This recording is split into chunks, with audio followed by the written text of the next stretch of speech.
So kabayan, ito po yung pinaka-Quezona. Ayan. Ito ang pinaka-Quezona. Ayan, mga kabayan. Pupuntahan po natin ang isa pang project from Quezona. Pero ito po yung Quezona natin, ang building. Mga kabayan, Quezona. Ayan po ang building ng Quezona. Quezona. Ayan. So pupuntahan po natin at pabaybayin ang Taft Avenue para magkaroon po kayo ng idea. At yun po yung Arellano, no? Yes. School of Law. Nandyan po. Ayan, nandyan. Arellano School of Law.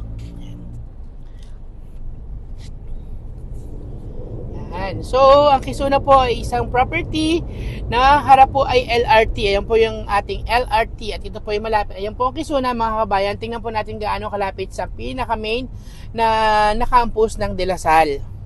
Kasi naghahanap po yung mga kabayan natin ng investment. Siyempre, mag-aaral ang anak, gusto mong magparenta, gusto mong magkaroon ng investment sa Maynila at sa Manila. Of course, pusod ng Maynila po ito. At ito na nga po, guys. Ito na po siya, ang tinatawag na Vito Cruz Station. At ang Vito Cruz Station, katabi po niya ang De La Salle University. Hindi isang De La Salle, kundi dalawa. Ang La Salle Benilde at saka po yung tinatawag na yung Taft. Yan, De La Salle. So, from Vito Cruz Station, as in lakad lang po, nakita nyo naman po, 1 minute and 20 seconds. Kung lalakarin siya, mga 2 minutes mo, nasa La Salle na po kayo. Ito po yung De La Salle University, mga kababayan. Ayan po ang De La Salle Benilde. Ayan. Yan. Tapos ito naman po tinatawag na De La Salle Taft. Magkapit bahay po siya, magkatapatan. Yan po yung target market natin, as in sobrang lapit lamang po talaga ng ating project doon sa La Salle University. Dito pa lang po is ako ka na, ready ka nang magparenta, mga bayan. Kasi hindi naman po after isang taon magagraduate ang bata. 5 taon po siya, dadagdag ng panibago. Ayun po, La Salle St. Benilde. Kita-kita po natin. At ito po yung La Salle Taft.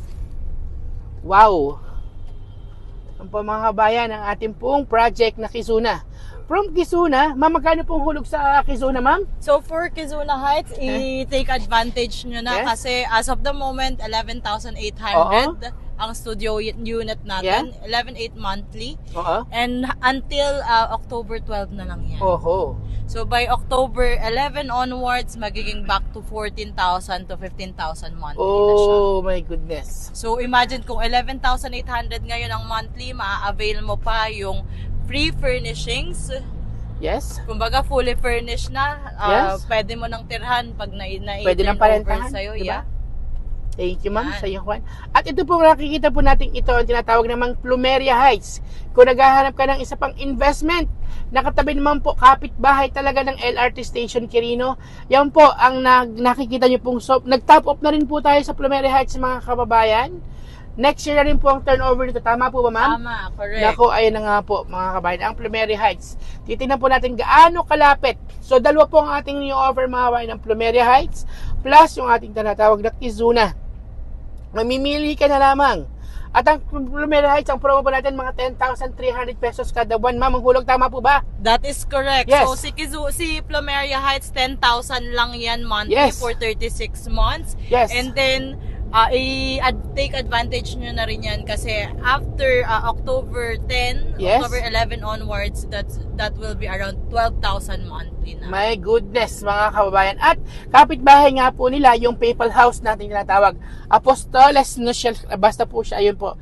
Kapitbahay po talaga, kaya matahimik po itong lugar at blessed ang lugar na ito. Ayun po ang Plumeria Heights, mga kababayan. At ayun po yung Quirino Station, as in, kalapit lang po talaga. Ayan. Congratulations!